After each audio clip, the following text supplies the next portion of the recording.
on this. If you're watching the past broadcast and you're getting caught up on the Game Award nominations, we are streaming this live. So if you missed that live stream, be sure to hit subscribe and the bell button. Whoops, I didn't mean to click on that. Be sure to hit subscribe and the bell button. That way you are able to be here for these live streams. We always appreciate the people that tune in and support the streams whenever we are live.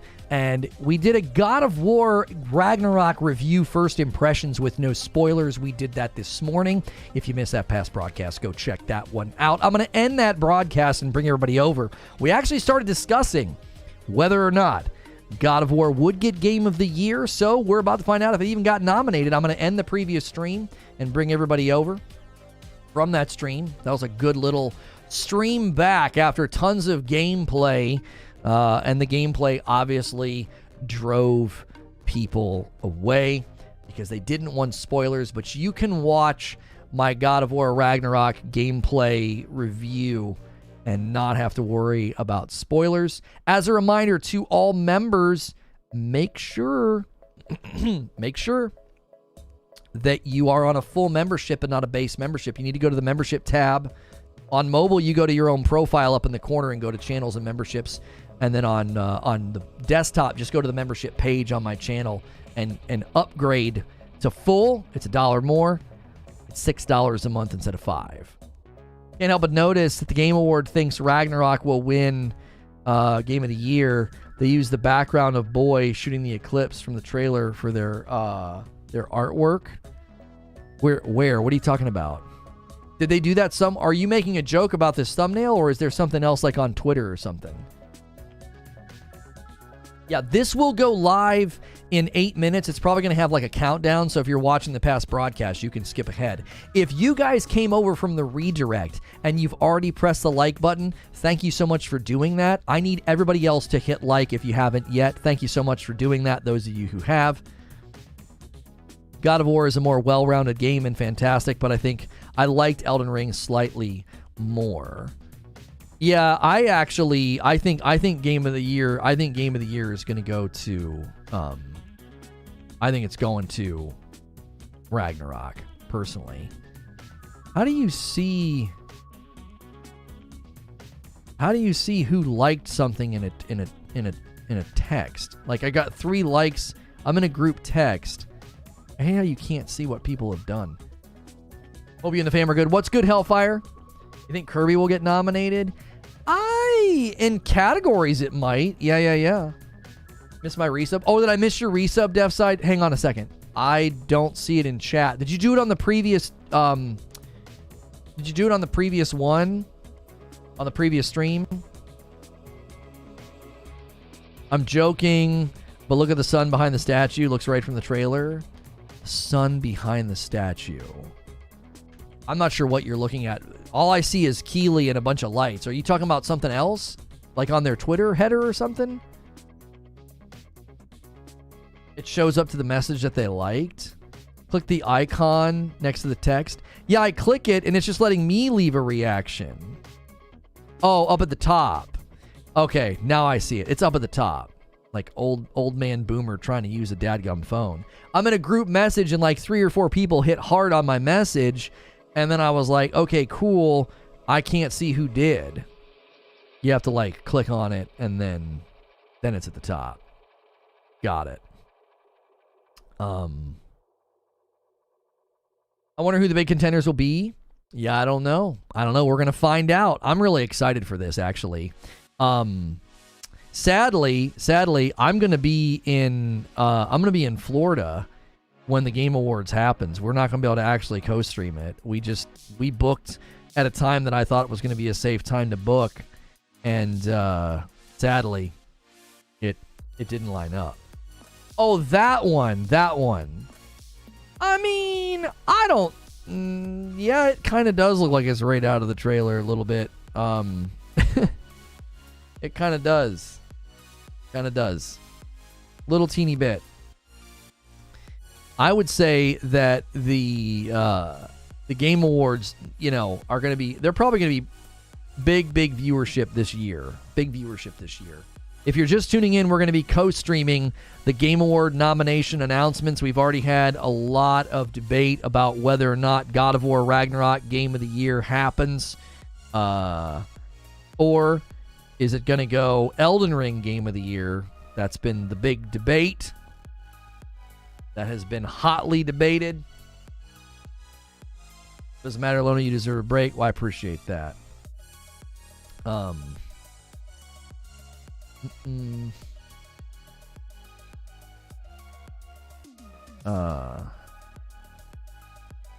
Very encouraging.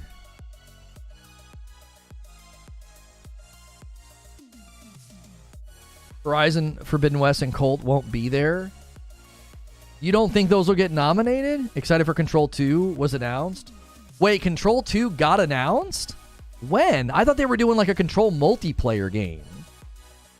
If you guys came over from the redirect, keep in mind, this is our second stream of the day, and we need your likes.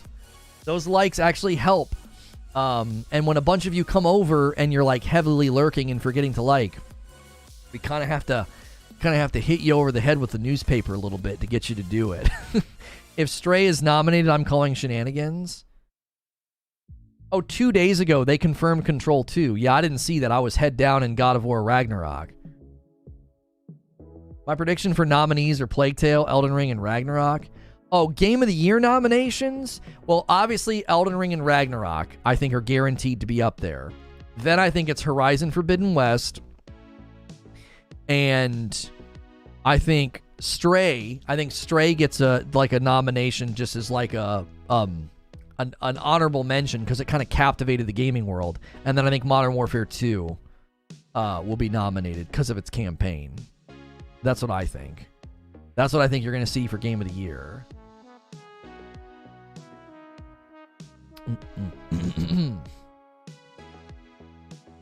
One of the Game Awards? Yeah, they're in December. Yes. Sifu? I think Sifu gets nominated in the indie category, but I don't think it'll be nominated for Game of the Year. No. They said it's got a bigger budget. I loved the first Control, like a lot.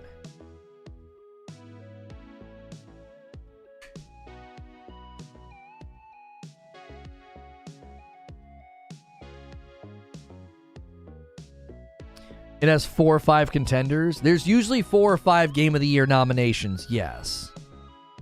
Yes. Bayonetta 3. Yeah, you know what? Bayonetta 3 might be up there, T2. I always forget about Bayonetta 3 because I didn't play it. Isn't Stray in the indie category? Just because it's in the indie category doesn't mean it won't get a Game of the Year nomination. Hades got a Game of the Year nomination. Yo, what's good, Jeremy? Cult of the Lamb deserves a nomination more than Stray. You might be correct, but I feel like Stray created like a cultural moment. I think you're probably right, though. I didn't even mention it because they said it's not happening even remotely soon. Yeah, like, it's just confirmation they're making it. I never like covering that kind of stuff anyway. Personally, I just don't. I have Control of my backlog. Really need to get that one going. It's a really, really good one. It's a really, really good game. Guys, thanks so much for a strong turnout for our second show of the day. If you have not smashed a like yet, do it. Thank you to everybody who already has hit the like button. We appreciate you guys doing that as soon as you get in the door. Super, super helpful.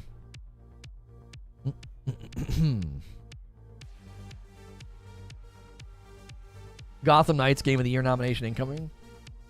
I can't imagine Gotham Knights getting any nominations. Yo, what's good, Zubair?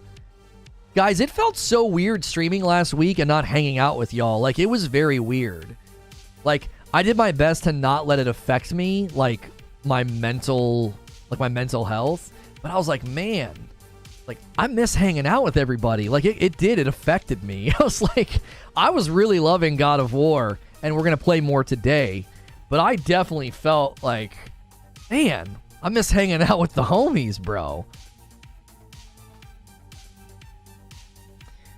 Hey, we're going to make this game in 8 years. I hate when devs do that. Okay, yeah, but was it an announcement to hire new Like, I feel like gaming press is the reason that's happening. It's not the devs. The devs are doing their typical press release, hey, we need to hire people for this new project, and then the gaming press runs wild with it. Control 2 has been confirmed. And it's like, did they do a big trailer and a big to-do? You know what I mean? He was lonely. He cried to me about missing you all.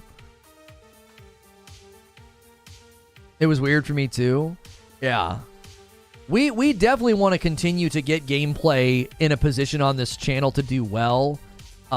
So, Gamer says, there's over 400 people here. Smash the like button. Yeah, if you guys have never been here before, we are usually in this scene doing a talk show Monday through Friday. We are a safe for work environment. And also, don't forget to support all our sponsors. I'm wearing a t-shirt from 80s Tees. If you need to stock up on some great Christmas t-shirts before the holiday season gets here, you can use my code over at 80stees.com. Use code Lono. Great ways to support this channel is to hit subscribe, because that's totally free to do. Smashing the like button. And consider becoming a member. We would love to get everybody on a full membership. It's $6 a month, and it gets you into all sorts of extra members-only content. Base membership is designed for gifted members. If you guys want to gift members, one of the best times to do that is during streams where we have a lot of our loyalists hanging out. Events like this are not good for gifted members because you'll gift it to somebody who's never been here before. I'm being dead honest. Don't gift members during these events. It leads to a bunch of people getting a membership and then never coming back to the channel. So the best time to gift members is honestly during gameplay. Those are like the super duper loyal viewers, you know, that are here every time they can be. God of War should be in the mix. God of War Ragnarok is going to get a ton of nominations. I would say my feelings about replayability of God of War Ragnarok, Dan, I think they do some things that hurt replayability just a little bit. So, it's not major. It's not a major criticism, but they do some things that I think hurt replayability.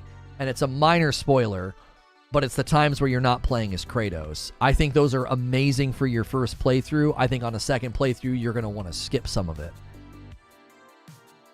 Am I going to play Pentiment? No, I'm not going to play Pentiment. That's not my style of game. You feel God of War was criticized on a different level than other games? Because I think of games I consider 10 out of 10, there's no way God of War was worse than them. I don't deserve a gifted member. That's not what I was saying. Did you win the game? No, I've not won yet. Game of the Year prediction? I think God of War Ragnarok will win Game of the Year. I think it's going to edge out Elden Ring for a variety of reasons. I think Elden Ring is still has a chance to win. It's like the MJ missions in Spider-Man. Yeah, it's like that, but way, way longer. Yo, could we get 50 more likes on the video? There's so many people here. So many people here. Make sure you are smashing that like button. Is it as bad as not playing as Spider-Man? It's not as bad because you're playing as a character that has their own combat and their own set of stuff that they can do. And so it's pretty extensive and pretty elaborate. It's just long, and the first time they do it, you don't do much. It's mainly experiencing story and narrative. Does that make sense? It's mainly story and narrative, experiential, like, gameplay, which is fine on your first playthrough. But on your second playthrough, are you really going to want to spend, like, 2 hours slowly going through an area and listening to dialogue and doing, like, menial tasks? I don't think so. The MJ missions aren't that bad. The MJ missions aren't that bad because even on a replay, like, they're, what, like 10 minutes? This is hours and hours of departure. It's big. It's big departure. I'm enjoying it very much, Camille. I give it a solid 9 out of 10. I think it wins Game of the Year. I think it's immaculate. I think it's a huge uptick from the. I think it's a huge uptick from the previous game. Huge uptick. There we go. They are live. They are live. This is happening. This is happening in 12 minutes. I use your God of War streams to just listen to get some things done I've been meaning to do. That way I can still be supported but avoid major spoilers. I've finally gotten my collection of games into a list, which I've been trying to do all year. Nice. Thank you, Talika. Hellblade is one of the only video games ever in history that has made me cry, and there was a scene in God of War Ragnarok that made me cry. Like, I had a drink, but I wasn't, like, sloshed. I had, like, a beer, which always makes me a little bit more prone to being emotional. And I was, yeah, it was very good. It was very good. Guys, if you've never been here before, be sure to hit subscribe so you don't miss our live streams. I'm a Safe for Work broadcaster. We love covering stuff like this. Even today, we did a God of War Ragnarok stream. And it was a spoiler-free review. I argued it is Game of the Year. There's so many people here. You've either already been subbed to the channel, which means you need to smash that like button. If you're not a sub to the channel, I'd love to see a bunch of subscribers right now. It's free to subscribe, doesn't cost anything. 9 out of 10 for a DLC, JK. Thank you, Kuda Papa, for a $2 tip. Lono, how do you think replayability on God of War versus Elden Ring? Elden Ring was amazing first go-through. Didn't finish my second run solo. Elden Ring has its own problems with replayability because of the open world, the exploration, everything being repeated. Elden Ring also has issues with New Game Plus where you're, like, incredibly strong and there's, like, nothing challenging you, so you almost have to, like, just start a new character like I did. I don't know. I love you, man. You're that guy. I am kind of that guy. Yeah, I am that guy. I laughed so hard at the end of one of the side quests. I can't remember the last time a game made me laugh like that. I've laughed quite a bit.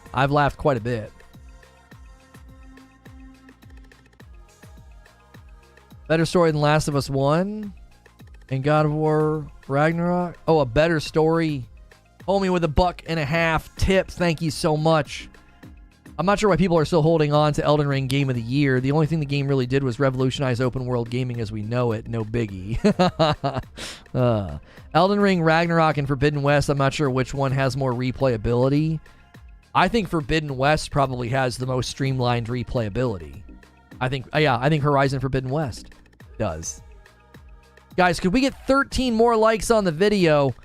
Some of you guys go so heavy lurk on me. And I have to, we've been trying to figure out a way to ask for likes that doesn't feel super, like, YouTube cringy, but y'all literally don't push the button. So if you don't like me saying it, a real easy solution. Just hit the like button when you get into the streams, and I won't have to constantly ask 450 people to give me a decent like ratio. I think Ragnarok has more replayability than you think it has because of how diverse the combat system is for both the characters.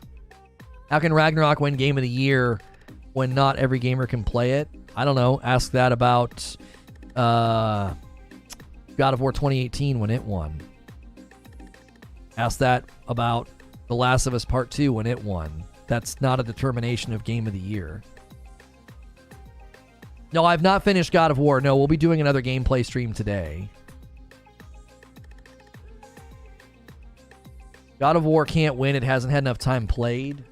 Nonsense. No one has figured out all the bugs and even really been able to fully play it. That's not true.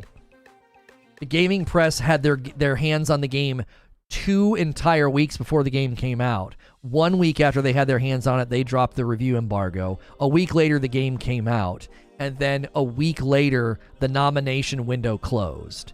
That's almost, that's 3 weeks, bro. Like, what you're saying is nonsense. That's plenty of time.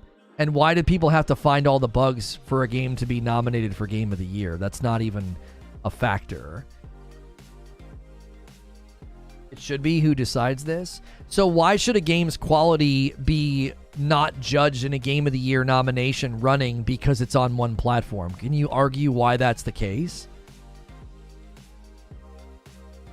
Like, argue that being the case. You're saying it should be who decides this. Well, why? No. You're just asserting that it should be. Why? Substantiate your position. If a game is limited to, like, let's say that Halo Infinite was one of the best games ever created. It wasn't. It flopped and fell out of the gate, and they've admitted this recently. They've admitted that it was a terrible launch. But let's say that it was one of the greatest games ever created. Why should it not be nominated because it's only on one platform? But that doesn't make any sense.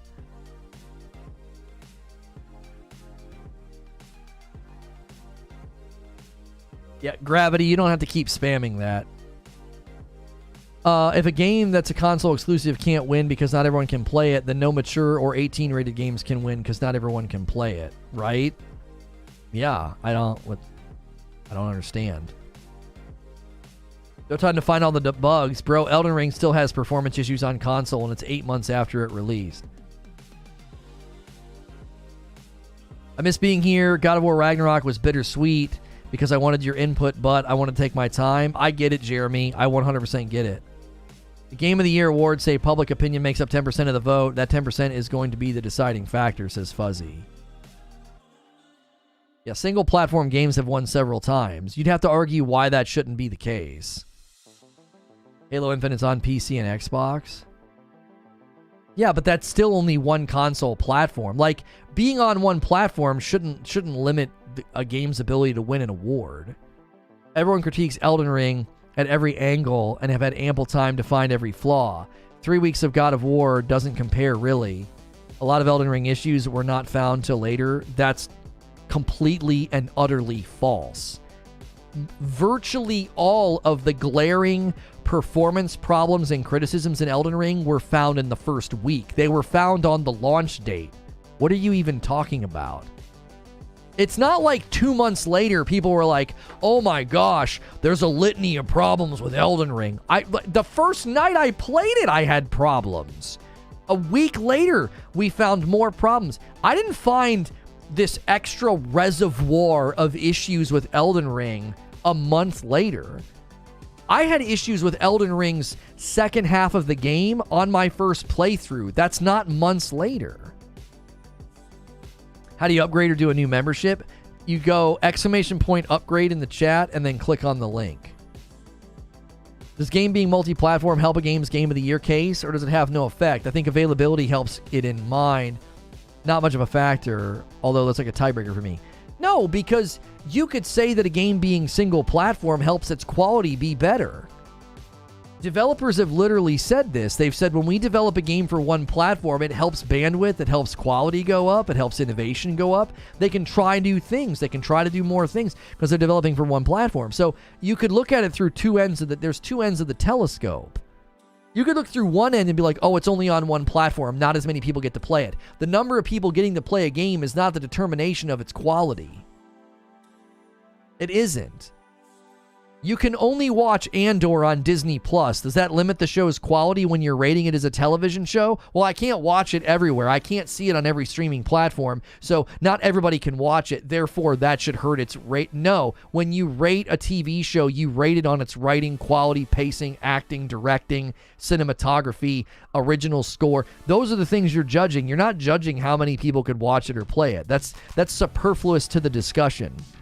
People are injecting that because they can't exit their tribalistic console framework. If you purely judge God of War Ragnarok against the quality of what games are judged against, the number of people that can play it doesn't weigh in. Like, my praise of Returnal isn't undercut by the fact that it was a PS5 only title and therefore made less total sales than it would have if they figured out a way to make it cross-generationally supported. Returnal is still a masterpiece of a game.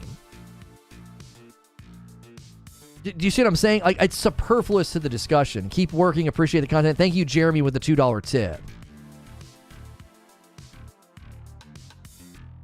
It's not a knock, but if I'm comparing two 9 out of 10 games, the one that's more available slightly edges it out for me. Maybe that's just me. Yes, but it being more available is outside the game, Abe. So in my mind, it's not a factor. You can make it a factor in your own judgment, but it's outside the game. The game is a contained piece of work. Here's the game.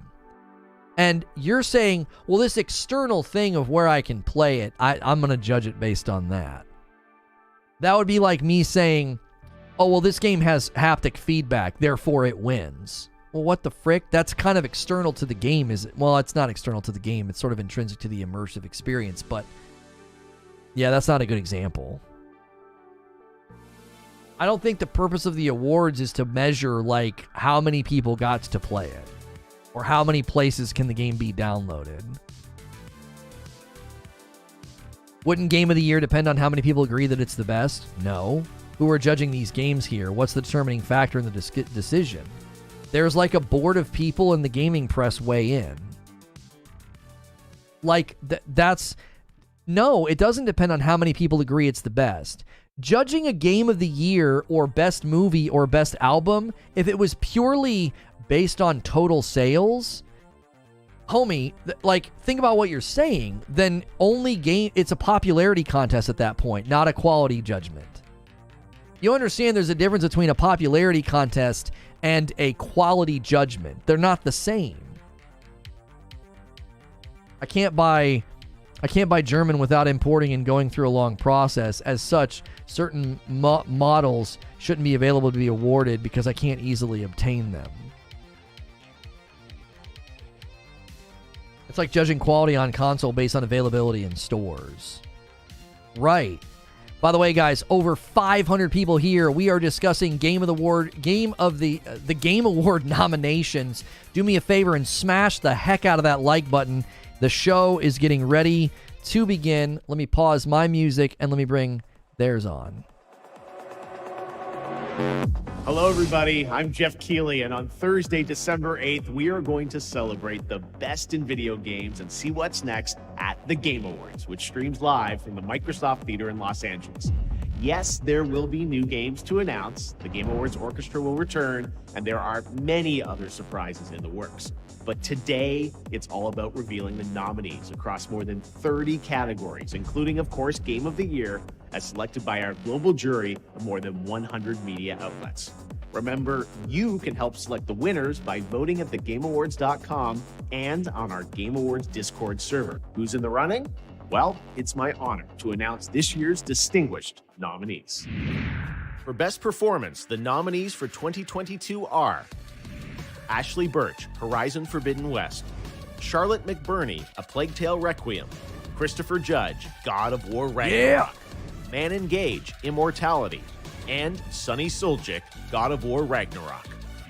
In the category of Best Multiplayer, the nominees are Call of Duty Modern Warfare 2. Doesn't deserve it. Multiversus. Probably deserves it. Overwatch 2. Doesn't deserve it.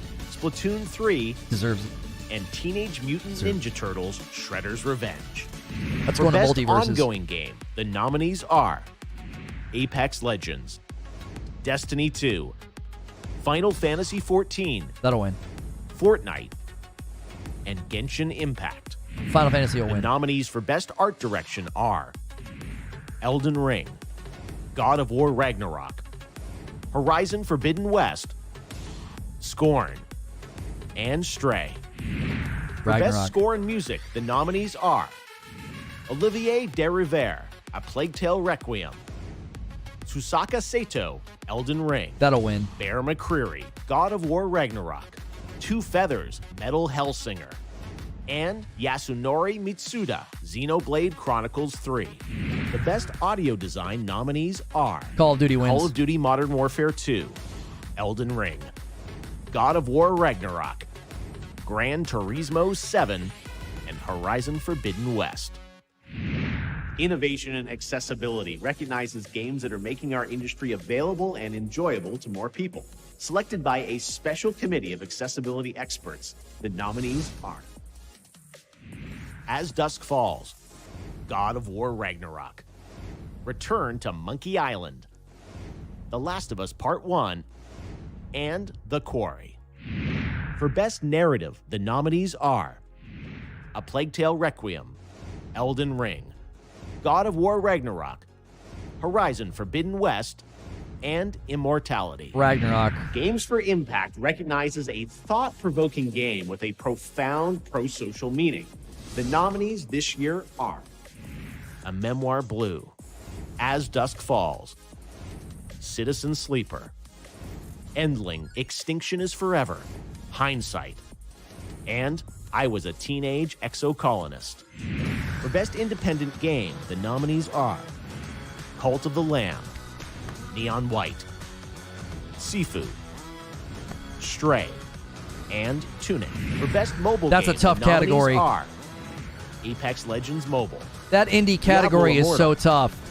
Genshin Impact, Marvel Snap, and Tower of Fantasy. Best Community Support, presented by Discord, recognizes a game for outstanding support, transparency, and responsiveness to players. Our nominees are Apex Legends, Yep. Destiny 2, Final Fantasy 14, Yep. Fortnite, Yep.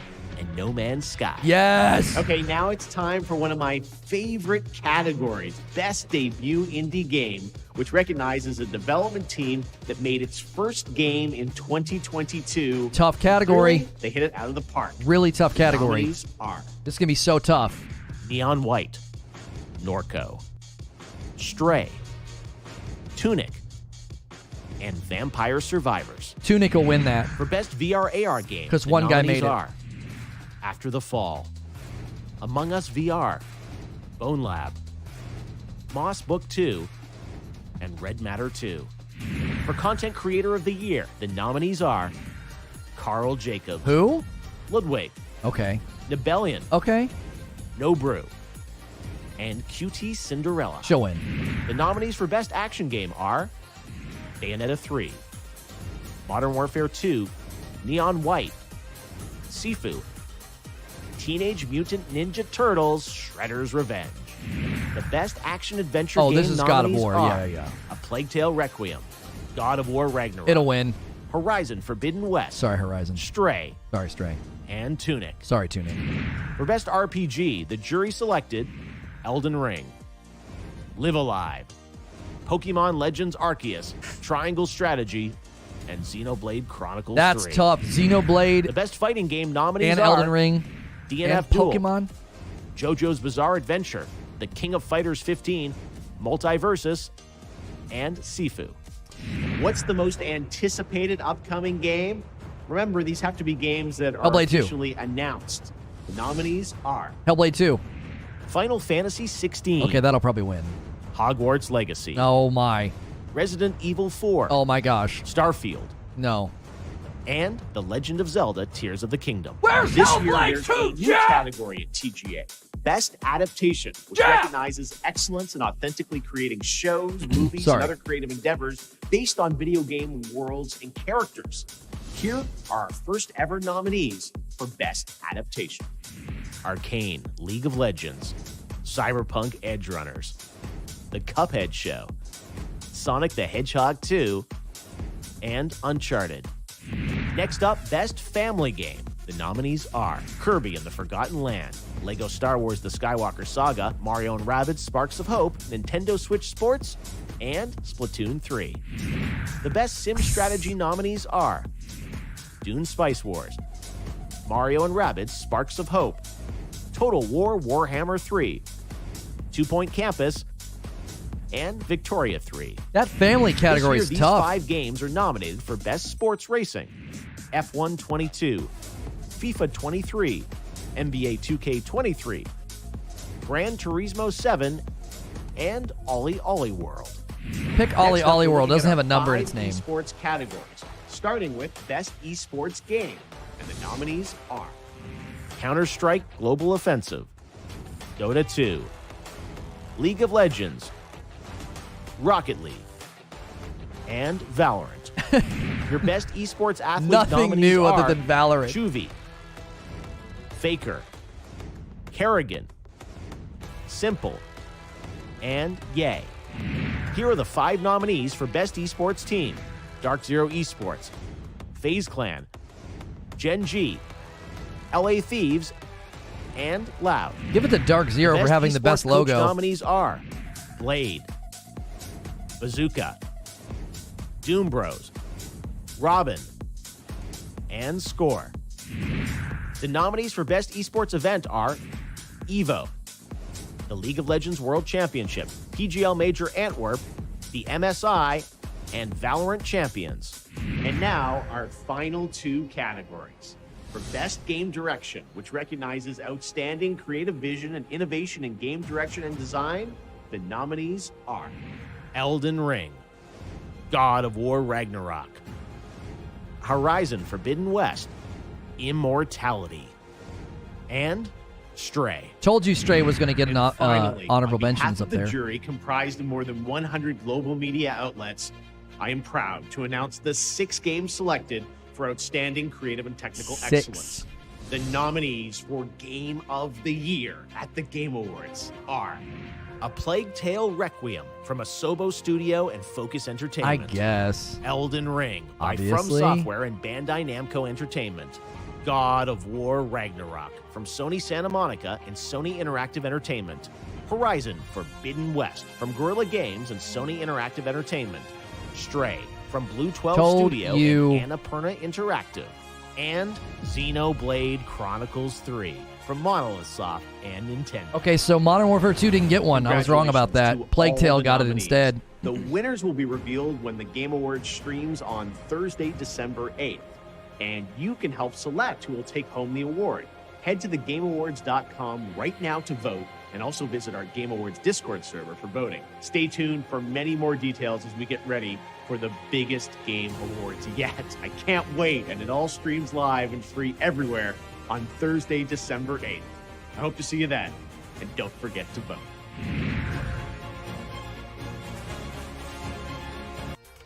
So we'll go there right now, and we'll discuss all the nominations. Hang on. What is this thing at the end? They're showing something at the end. It's like future class. I don't know. What is this? Presented by Old Spice.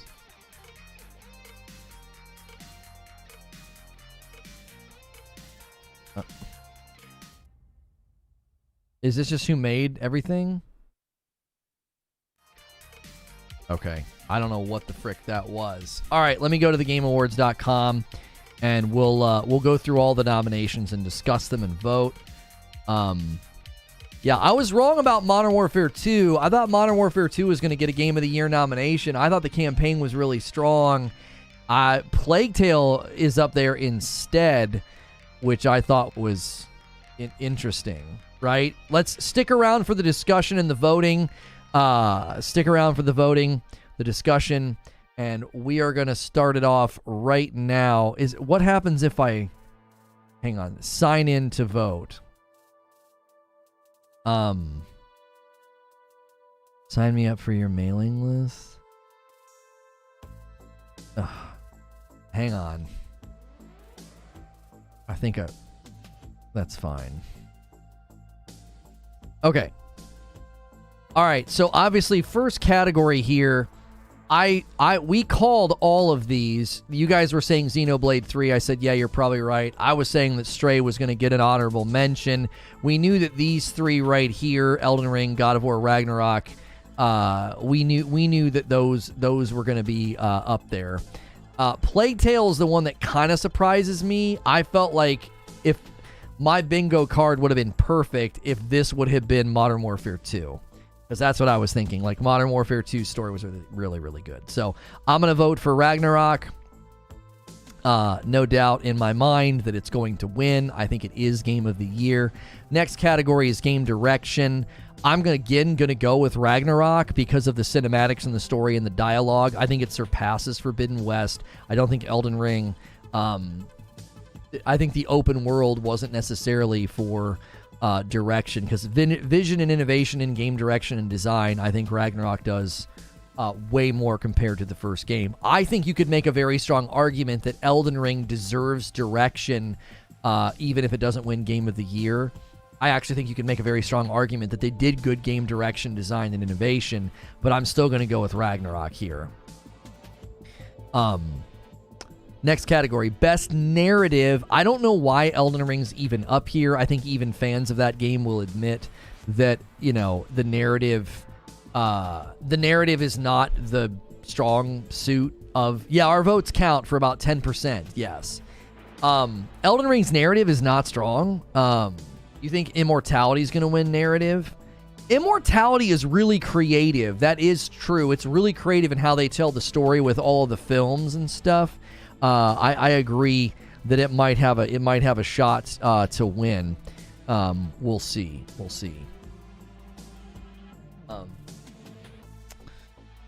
Yeah, hang on a minute. I meant to ban this guy because he's just a freaking idiot. All right. So, yeah, Elden Ring doesn't really have a narrative to speak of, and, you know, Plague Tale Requiem's narrative is strong, Horizon's narrative is strong, Immortality's is strong and creative, but I, again, just from my experience, like I said, I cried at least one point. I think the story is gripping and dramatic and amazing in God of War Ragnarok. Best art direction, see, this one's hard because as far as design and animation, I don't think Elden Ring deserves it because I don't think artistic design and animation was anything special or new. It was stuff that we had seen before. Most of the animation sets we had seen before. Most of the animation sets from the bosses we had seen before. And then they repeated a lot of them. I could say the same thing about Ragnarok, though, right? A lot of the animations, a lot of the artistic design was very much inspired and built upon what we got from 2018. I actually think this one goes to Forbidden West. I think Forbidden West has a stronger achievement in artistic design and animation because of all of the different robots, all the different environments, and all the different things that Aloy can do. I actually think art direction goes to Forbidden West here. The art direction is good in God of War Ragnarok, but again, so much. I think if you're looking at Forbidden West and Ragnarok, I think Forbidden West went farther in art direction compared to Zero Dawn. I think Scorn might steal this one. Just because it was so creative. The H.R. Giger art style sort of brought to life. Scorn could kind of steal this one. Stray, again, I don't think so. I think Stray has a stronger chance in the indie categories. So I'm going to vote for Forbidden West. I actually think it deserves it. And if it doesn't go to Forbidden West, I think it goes to Scorn. Next category, best score in music. No doubt in my mind at all, this goes to Elden Ring. God of War Ragnarok is a very, very close second. God of War Ragnarok is a very, very close second. Metal Hellsinger might steal this as well because of how creative it was. It's an entire game built around the music and the timing of the music. I can't speak to Xenoblade. I thought Plague Tale's original soundtrack was awesome. I think Elden Ring's original soundtrack is in a class all of its own. It is bar none one of the best original scores I have ever heard. So I think Elden Ring wins best score in music. I don't think it's a very fair contest because I just think they achieved something with their original score that is so hard to match. I can't speak to Xenoblade, so I don't know if I'm like ignoring something that's absolutely phenomenal, but like Elden Rings is just so good. Next category, best audio design. I think best audio design is going to go to Modern Warfare 2. It's extremely noticeable in the campaign. It is very, very well done. The gun design, the impact, all of the different sounds. I think they absolutely nail it. I think if you play this game and then go play other shooters, you'll really, really notice. Gran Turismo 7 is probably potentially going to win as well. I do know that game was praised for its sound design, but I think this one ultimately goes to Call of Duty Modern Warfare 2. Elden Ring has no sound design worthy of an award. It's fine. Ragnarok sound design, again, I think it's fine. Same with Forbidden West. I think all three of these games did a great job, but there's nothing in those games that's going to stand out for me. This Call of Duty Modern Warfare 2 sound design stood out to me. I noticed it. I heard it. I was like, this is really good. Don't let Doc hear you say that. Well, I'm not talking about the multiplayer. I'm talking about the work. I'm talking about the work that went into the sound design. Like it sounds so good. Make sure you guys are smashing the like button. Plenty of people tuning in. The Game Award 2022 nominations, breaking it down. We have almost 300 likes on the video. Let's shoot for 400 likes if you're enjoying the content. Thank you to everybody who has pressed the like button. Next category, best performance. I have to give it to Christopher Judge for a couple of reasons, right? Number one, I want to give it to Ashley Birch because I love her, but I've played enough Ragnarok The emotional depth that Christopher Judge brings to Kratos in the second game is absolutely phenomenal. I think, unfortunately for Ashley Birch, Aloy is very... she doesn't have lots of emotional depth and expression. She's not a very emotive or expressive person, so she comes off kind of flat sometimes. I think that's okay. That's not a knock. But I think when you see how far the character of Kratos has come, how many opportunities there are for them to let him show tense or restrained emotion, it's absolutely masterful. Now, I do think Man Engage in Immortality, she might steal this one because that game is super, super creative. Charlotte McBurney did a great job in Plague Tale as well, and so did Sunny in Ragnarok. But I think it's between Christopher Judge and Man Engage. I think it's between the two of these, in my opinion. So, Aloy's a machine. No, she's not. All right, let's go. Vote submitted. Next category.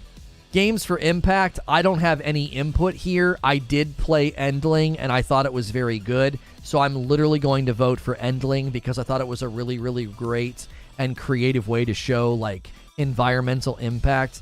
I know you're probably going to say that that's woke or whatever, but I think it's a good thing to consider. You know, I'm not telling you what kind of car you should drive, but I do think this is something to consider, and I think this is a creative way of showing, like, hey, we have an impact on the environment, and we should consider it, and, you know, try not to just wipe out ecosystems, because, you know, the entire globe is an ecosystem. All right. Next category, Best Ongoing Game. I think this one's going to go to Final Fantasy because of everything that they did to support the game. Their ongoing support was so strong that they had to stop selling the one expansion, and they have just been absolutely in a category that is, I think, unmatched. If it doesn't go to Final Fantasy, then I think it goes to Fortnite. I know people are going to want to give it to D2, but I think after Witch Queen, I don't think we can say it was as consistent. So I think Final Fantasy hit the ground really hard with Endwalker and then continued to get praise and excellence. I think Final Fantasy takes this one. I think they've been more consistent. I think Apex has been inconsistent. I don't want Genshin Impact to win anything. So I think this one goes to Final Fantasy. Best Indie. This has got to be one of the most challenging categories to be in right now.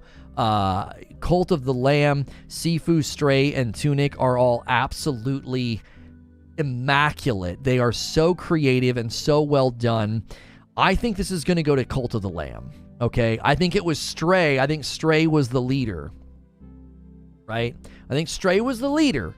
And then I think Cult of the Lamb came in and kicked it off the stage. Because I think Sifu is super great, and I think Tunic's going to win a separate category. I don't know enough about Neon White to weigh in here, but I think this one goes to Cult of the Lamb. Cult of the Lamb is in a very, very special category of indie. It hit a much broader audience, which led to more praise. Now, that's not the only thing we're going to consider, right? Because we were just discussing, well, what if a game is only limited to the PlayStation? Shouldn't that limit its game of the year? I think if your game appeals in and of itself to a broader audience, that's a factor. And I think Cult of the Lamb ends up winning this one. So let's vote for that. I think Tunic's going to take a separate category. Best mobile game. I actually hope that this goes to either Apex or Marvel Snap, because both Immortal and Genshin have garbage microtransactions, so I hope they lose. So I'm going to vote for Marvel Snap. I've heard good things, or Apex Legends Mobile. I've heard good things. Not much to say there. Best community support, I think hands down goes to No Man's Sky. They have done something with that game that is undeniably special. They've done it for free. They don't charge for any of the updates. They don't charge for any of the add-ons. If it doesn't go to No Man's Sky, I think Final Fantasy takes it. I think the Destiny 2 community support has been horrible. I think they have some of the worst community managers in the industry. Very unprofessional and toxic, and they do things behind the scenes that should be condemned. like mark content creators for blacklisting in discords and stuff, so frick them. Apex Legends, I can't say much there. I've not played the game. I think Fortnite's done good community support, but I think No Man's Sky is in a special category here. I think they've done things with their game with a studio their size, I think is unmatched. I think what Hello Games has done with No Man's Sky is unmatched for their studio size, and if it doesn't go to them, it goes to Final Fantasy. Why Genshin hate? Because it's a gacha game, and gacha games are garbage. All right, next category. Innovation in accessibility. This one's going to go to God of War Ragnarok. I don't think this is even close to being a competition. They added more accessibility features to their game than any, I think, that have come before it. So I think Ragnarok takes this one hands down. Sony Santa Monica did more work on this than I think anybody. All these other games are worthy of praise and nominations, but Ragnarok steals this one handedly. Absolutely handedly. So, go to the next category. Best VR AR. I don't have any input here other than gut instinct, and I think Among Us wins this one. And again, I don't have any input here. I've not played these. I can't judge the greatness of a VR game. But from what I saw, the Among Us VR game looked so super duper cool. And I think it's a great showcase of what VR can do with respect to taking a concept and making it fun. It's not about the graphics. It's not about performance. It's about an experience. And so my gut is that Among Us VR wins this. Now, again, I don't know anything about VR games, right? So, I say The Last of Us, we talked this morning about not being able to turn off the puzzle hints. Yeah, but that's not what accessibility category is about. So, people are saying that Bone Lab is going to win this one. Okay, you don't have to vote. Well, I'm voting for Among Us VR because from what I saw, I think it looks super, super dope. Best action game. Bayonetta 3, Modern Warfare 2, Neon White, Sifu, and Teenage Mutant Ninja Turtles. Now, obviously, the nostalgic, streak in me, I want Teenage Mutant Ninja Turtles to win. I think that would be awesome.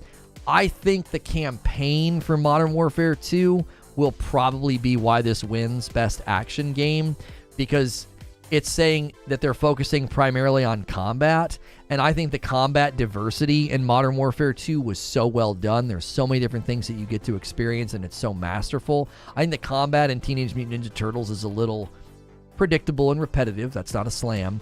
If it doesn't go to Modern Warfare 2, I think it's going to go to Sifu or Bayonetta 3.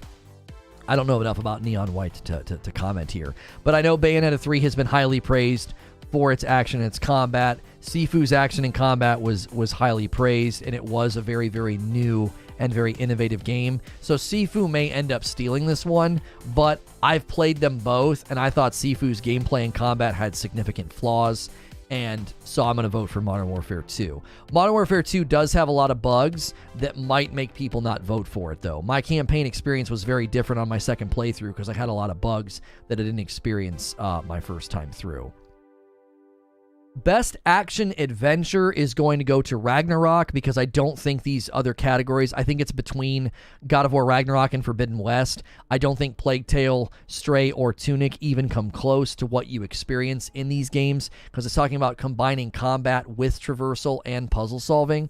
Now, I know everything we talked about with puzzle solving might hurt Ragnarok, but the puzzle solving in these other games was not nearly as complex or having depth anyway. So NPCs spoiling some of the puzzles for you isn't a reason for it not to win. So God of War Ragnarok will take this one, I think, handedly in the action-adventure category.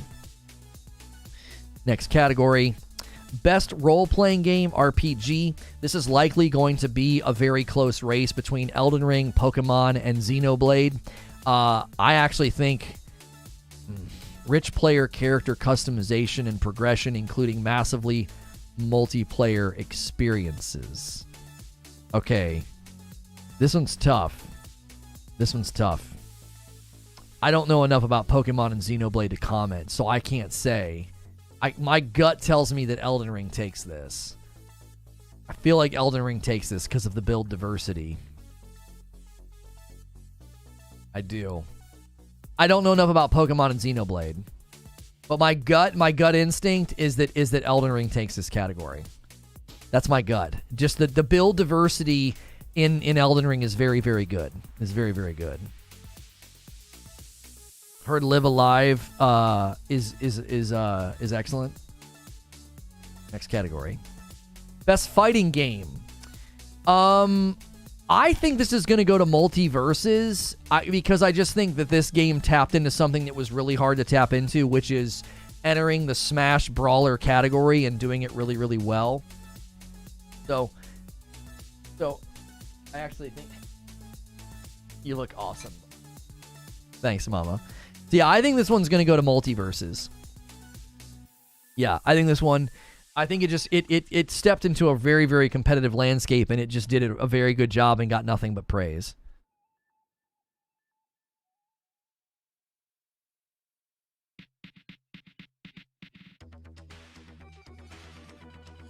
You're going to pick Sifu here? I think it's between Sifu and Multiverses. I do. Now, DNF Duel, somebody saying might steal it. I don't know enough about these other titles. I just think Multiverses I think Multiverses is the giant on this board, right? I think it's the giant on the board. I think it's going to be the tough one to beat.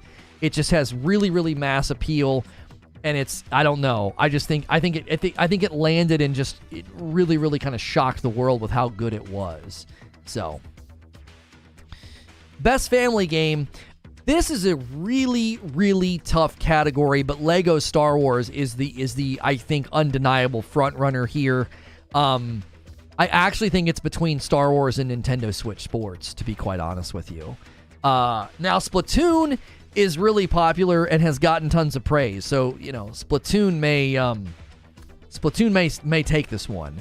But I think Lego Star Wars Skywalker Saga is the giant on the board. I think that's a really, really tough game to beat. And if it doesn't go to that one, I think Nintendo Switch Sports is a very, very special game. It's really, really innovative in that genre of like movement sports, family fun.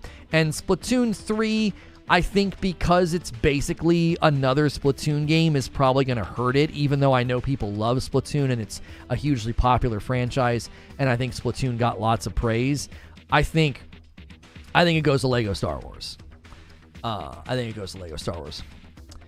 think that's the toughest one to beat up on the board. And if it doesn't go to that one, I think Nintendo Switch Sports might steal it. Best sim strategy. I can't say much here, but I have a feeling that Dune Spice Wars wins. I've heard lots of good things. It's Dune. The movie was out. Like, I think lots of people were talking about it. It's probably between Dune and Mario Rabbids. Now, Total Warhammer games are always massively popular, and so this one maybe as well. I don't know enough to say whether or not 2 Point Campus or Victoria 3 could win, but my gut is it goes to Dune, and if it doesn't go to Dune, it goes to Mario. So these are categories where I'm just kind of guessing, based on my gut and nothing more. Sports or racing, we got F1 22, FIFA 23, NBA 2K 23, Gran Turismo 7, and Ollie World. I have this weird feeling that these are all going to cannibalize each other. F1 and Gran Turismo, and then FIFA and NBA. I feel like they're just going to cannibalize each other, and Ollie World's going to run away with this one and just steal it. I don't know. I don't know why I think that. But that's my gut here. That's my gut, is that Ollie steals this one. GT7 no contest. That's probably the one that wins. I don't know. I just feel like the sports games are going to cannibalize each other. So I'm going to give it to Ollie, just because it's not the cliche. Next category. Best multiplayer is probably going to go to Multiverses. Modern Warfare 2's multiplayer has been a bit of a disaster, and I actually think the co-op Spec Ops is underbaked and doesn't work right. There were too many glitches. The UI is bad. The skill-based matchmaking basically made me stop playing after the first weekend. I haven't gone back since. Everyone's like, get good or get out. Yeah, well, I chose the get out option. So I think Modern Warfare 2 is mired in problems and doesn't deserve to win for multiplayer, especially considering the studio that it came from. It should have been a much more polished experience. So I actually think this one's going to go to Multiverses. Now, people are saying Overwatch 2. I think if it doesn't go to Multiverses, it goes to Splatoon. I think it goes to Splatoon. You think it goes to Teenage Mutant Ninja Turtles? Yo, Dan's a Tastic gifting members, and I love seeing it going to names that I know are super loyal to the channel. Veter, Sprinting Snail, Caleb, GTR Nemo, and DS Wick. You guys can all upgrade to a full membership for $1. It's only $1 to upgrade to a full membership. Everybody else right now that has a membership, do me a favor and use the !upgrade command in chat and upgrade to a full membership. It's $6 a month instead of $5, and it gives us a dividing line between gifted members and paying members. So thank you, Dan Zatastic, for doing that. Overwatch 2 has a lot of problems right now. Teenage Mutant Ninja Turtles is good, but no. Yeah, I don't think I can give it to Teenage Mutant Ninja Turtles. I don't, because it's basically just co-op. I think Splatoon takes this one, but I'm going to vote for Multiverses. Because I feel like Multiverses, again, it just did something kind of special. Content Creator of the Year. I don't know who Carl Jacobs is. Nebellion has been hugely influential on Twitter, and then he's taking a break, or they're taking a break. Nabru, don't know. QT, Cinderella, and Ludwig I bet are the front runners here. I bet you Cinderella takes this one. I just think, as far as people that are paying attention, I think she probably has more people paying attention to her. If it doesn't go to her, I feel like it's going to go to Ludwig. You think it's going to Nib? You think it's going to go to Nib? I honestly think if I knew who, and this is no shade, but if I knew who Nabru was and Carl Jacobs were, there's so many content creators, it's hard to know everybody. If I knew who they were, I could make a better judgment, but I feel like the top three are Ludwig, Nebellion, and QT Cinderella, but Nebellion's not taking a break. He straight up quit. Lono, Content Creator of the Year.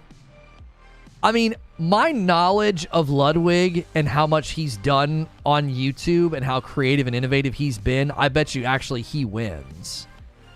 He's done a lot of stuff for the content creator space. So I actually think it's going to go to Ludwig. Nib's not taking a break. He quit. Well, I'm voting for Ludwig because now that I think about it, I've seen more stuff from Ludwig in the streaming space, and I think what he's doing for YouTube is going to be tectonically influential in the years to come. So I'm voting for Lud. LOL simp. I love when people type simp like it's like you're saying something. Like people that only talk in meme speak just have such small brains. Why are you even here? Best debut indie is going to go to Tunic, in my opinion. For the best debut game created by a new independent studio, I think Tunic is going to win.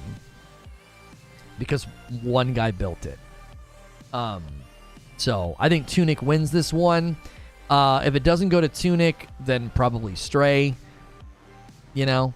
But I think Tunic steals this because one guy made it. And I think that's going to be in the category of best debut indie. I think this is going to convince more people to vote for Tunic.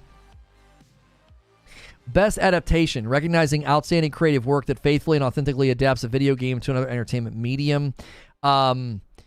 This is likely going to be only a competition between Arcane and Edgerunners. I don't think Uncharted stands a chance. I don't think Sonic the Hedgehog 2 was beloved. The story of what happened with Ugly Sonic in the first movie is obviously great, but I think it's probably between Arcane and Edgerunners. Just in the gaming space and the people voting for this, I think Edgerunners ends up taking this. Edgerunners like single-handedly put Cyberpunk back on the map, and I think Edgerunners wins this. It's probably between Edgerunners and Arcane. Just based on the impact of the game and what it did and what it did in another entertainment medium, I think Edgerunners is going to take that one. Most anticipated game, we got Final Fantasy 16, Hogwarts Legacy, Resident Evil 4, Starfield, The Legend of Zelda, Tears of the Kingdom. I don't think Resident Evil 4 stands much of a chance here for a variety of reasons. I don't think Legend of Zelda, Tears of the Kingdom stands a chance here for a variety of reasons. They're similar reasons, but slightly different. I feel like Hogwarts is going to take it purely based on Harry Potter fandom, but Final Fantasy is such a hard franchise to compete against. So I bet Final Fantasy wins this. but I'm going to vote for Hogwarts. Starfield, I don't think Starfield's even on the landscape against Final Fantasy and Hogwarts. No way. Competing with Harry Potter and Final Fantasy, no. I think these other three don't stand a chance. I don't think they stand a chance. It's kind of a weird category, like most anticipated game. It's a game that, okay, look at the category. Recognizing an announced game that has demonstrably illustrated potential to push the gaming medium forward. Well, if that's all they're judging it on, I don't see how you could pick Starfield. They've showed us really amazing systems, but those systems are all very familiar, and we've seen them in Fallout. So, I don't know. I don't think Starfield stands a chance. Best esports game, I don't have a vote here. I'm only going to pick Valorant because it's the newest of the group. It's the newest of the group, so give Valorant some love. Best esports athlete, no idea. No idea who to vote for here. I don't know. I don't know what any of these guys do. I don't know. I mean, they play Valorant, CSGO, League of Legends. I'm going to vote for the Valorant guy. That's purely what I'm voting based off of. He's playing the new game. Best esports team, Apex, CSGO, League, Call of Duty, Valorant. I'm going to vote for the Valorant team. I'm voting for the teams that are playing the newer games. Best esports coach, CSGO, Valorant, CSGO, League. Oh, no, we have two. Okay, so I already voted for Loud in the previous, so I'm going to vote for this guy. That's how I'm doing it. That's how I'm doing it, chat. All right, next category. Best esports event, Evo, League, Valorant Championships. I'm just voting for the new game because they're probably the underdog. So, can we refresh the nominees and see what I did? View all categories. Oh, wait, no, hang on. Nominees. Start voting. So, just to recap, if you're tuning in for the Game Award nominees, the Game Awards, and you're enjoying my coverage, smash that like button. We could easily hit 400 likes on this video because there's so many people still hanging out here. I'm a Safe for Work broadcaster. I do talk shows Monday through Friday. Thank you so much for being here. So yeah, Game of the Year. I actually will be doing more God of War Ragnarok gameplay today. I've played Elden Ring for hundreds of hours. I played Plague Tale Requiem. I played Horizon Forbidden West. I played Stray. Haven't played Xenoblade. But I think God of War Ragnarok takes this one handedly. I don't think the other games are going to be able to edge it out. Elden Ring still might. It still might, but I think it's going to go to Ragnarok. Yeah, I didn't give Stray any votes. That's true. Game direction, I again give it to Ragnarok. There is the chance that Immortality steals this one from some big heavy hitters because it was a super creatively directed and designed game. So it potentially could steal that one, but I think Ragnarok is going to win best game direction. Best narrative, again, I'm giving it to Ragnarok. I think it steals the top three categories. I think Ragnarok is in a special category as a game, as a piece of art. I don't think very many games hit the level of quality that we get in the game. And so that one takes that one as well. Best art direction, I actually gave to Horizon Forbidden West. I felt like it was a better artistic level of innovation and design upticked from the previous game. Ragnarok did great. Elden Ring did great. Scorn could steal this one. But I actually gave this one to Forbidden West. Stray could steal it as well, but I think Scorn, if it doesn't go to one of the big three, I think it goes to Scorn because of the creativity that went into it. Best score in music, no doubt in my mind, Elden Ring wins this category. I don't think the other games come close. People were saying Xenoblade. I can't speak to Xenoblade. I've played these other games, and I think Elden Ring's original score is virtually unmatched. Virtually unmatched. Audio design, I gave it to Modern Warfare 2. I think the work they did with the guns and the combat and the environments is just incredible. It was a very standout aspect of Modern Warfare 2. It could go to Gran Turismo 7.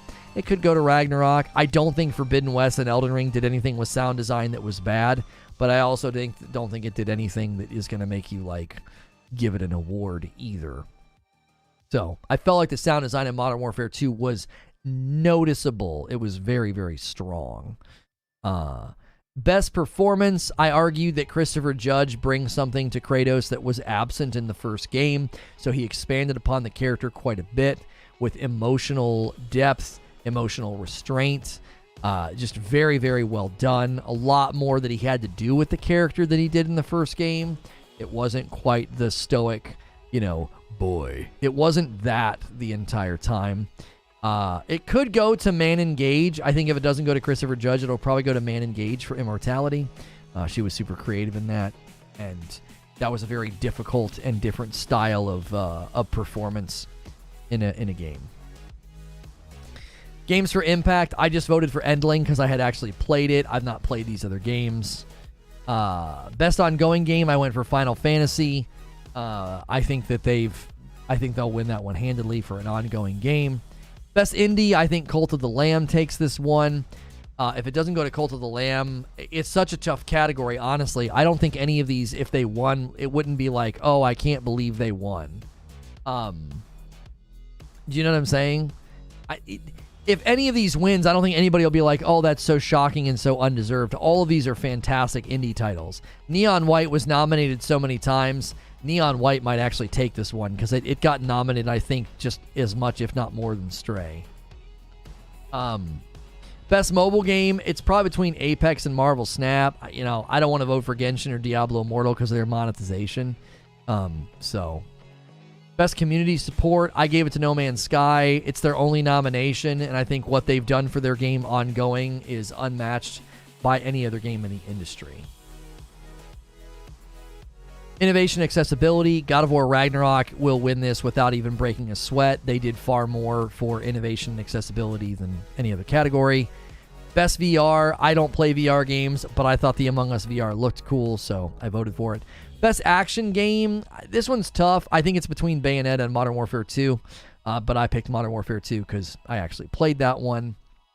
Best action adventure, Ragnarok, in my mind, no doubt. I don't think Plague Tale or Horizon came close to it, and I think Tunic and Stray they're not strong enough to beat Ragnarok in this category.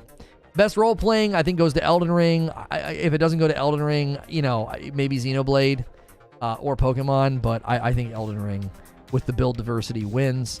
Fighting game, I picked Multiverses. I think Multiverses kind of pulled off something kind of special. It kind of had a moment as a game. These other games I'm not familiar with, so I could be way off. Best family, I picked Lego Star Wars Skywalker Saga. I think it's the front runner. A lot of people said Splatoon. I actually think if it doesn't go to Lego Star Wars, it'll go to Nintendo Switch Sports, because it was a pretty innovative game, and they've not done like a motion controls like sports game for a long, long time, and I thought that was it's just such an excellent little game. The soccer game alone in there is just so fun, and I think so well designed. Best sim or strategy game, probably going to go to Dune Spice Wars. If not, Mario Rabbids Sparks of Hope, I think we'll probably take it. Very good XCOM style game, and it's gotten lots of praise from people that like those kind of games. Innovated quite a bit. Best sports and racing game, I didn't want to vote for FIFA or NBA. Gran Turismo and F1. I think these four will cannibalize each other, and Ollie will take it. Ollie World will take this one. Can you play Splatoon local co-op? I don't know. Best multiplayer, Modern Warfare 2's multiplayer is a dadgum disaster. Multiverses, was so popular and kind of rose so fast. It or Splatoon 3 will probably take this category. Content Creator of the Year. I was at first thinking that QT Cinderella would take it just because I feel like her popularity, and I do think the fact that she's the only girl in the category might help her. But I think I voted for Ludwig because I think he's done way more for the streaming space, and he's been more innovative, and more of a driving force in what live streaming can look like. With, as I said a couple of years ago, I believe the future of live streaming in these spaces is segmented, highly curated content like shows, talk shows, and game shows, and he has literally done that. So he gets my vote. Best debut indie, I give it to Tunic because one guy built it. It'll probably be between Tunic and Stray, but I gave it to Tunic because one dude built it. Best adaptation, it's between Arcane and Edgerunners in my mind. I gave it to Edgerunners. I don't think Cuphead, Hedgehog, or Sonic the Hedgehog and Uncharted stand a chance against Edgerunners and Arcane. Isn't Ludwig actually dating Cinderella? Oh, I don't know. They're both, like, beautiful, so more power to them. Most anticipated game, I think the Harry Potter fandom will tip this one over. If not, Final Fantasy will win that one. Esports game, I didn't have anything to contribute to the esports conversation, so I just picked everything based on Valorant, because I want Valorant to, you know, get its due, you know. I want to see it get its due of attention, because it entered a pretty competitive landscape of esports, and it was probably pretty challenging. Oh, he is dating her. Okay. Okay, it is Monday, and we are going to do a brief members-only Monday stream to hang out for a little bit before I go back into Ragnarok. It'll give me time to eat, stretch my legs, and hang out with members. If you're not a member, consider becoming a member. It's $6 a month for a full membership. Don't pick base membership if you do a brand new membership.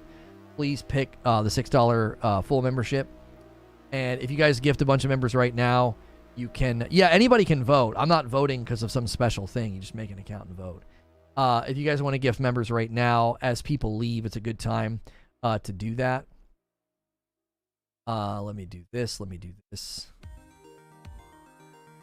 Actually, we don't need momentum to go to members, so I'm going to use the restroom, and a bunch of the non-loyalists are going to leave, and that's great, because if you guys decide to gift members when I get back from this break, then the more loyal viewers will be more likely to get them. So the drive-by, people that don't subscribe or become a part of what we do here, they're going to leave when I take this break, and that's perfect, because I'd rather loyal viewers get gifted members. So I will be right back. Don't go anywhere.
All right, I'm back. Okay. If you guys want to do any member gifting, now is the time. We have fallen quite a bit down. It'd be really awesome to hit 2,000 members again. Every time we hit 2,000 members in a month, that unlocks the watch party. So we'll do Star Wars, episode 2. Oh my gosh, we barely have over 1,000 members. That is so discouraging. We have 1,038. Wow. Okay. Anyway, we're gonna head over to members. I did not know we had dropped that low. That's wow, what a blow. Right before I go on a trip. So we're gonna go to members, and then after members, I'm gonna continue playing God of War Ragnarok. I don't know why we're not retaining members. I'm gonna stop. I'll probably do less members only content if I'm honest. Like, we do so much members only content. I'm not going to do 6 member streams a week if we're not retaining viewers. We'll have to re-examine how we handle members only content, because we pour a lot into the members only content, and if it's not retaining members, then we have to reevaluate what we're doing. So, yeah, I did not expect to see that. Is this set up for redirect? It is.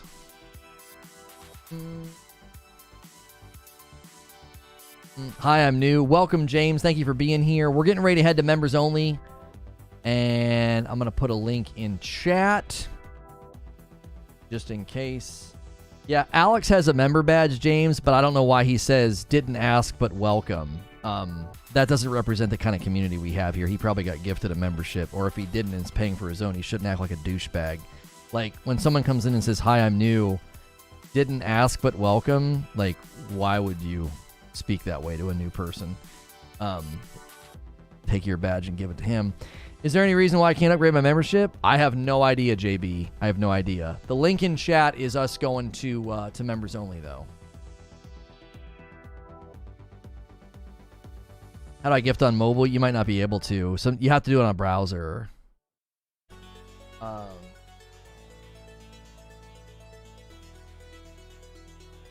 Hey, thanks so much for clicking on this. If you're a member and you weren't here live, make sure you have notifications turned on. Make sure you hang out in the Discord. Also, before December, we need all paying members to upgrade to a full membership.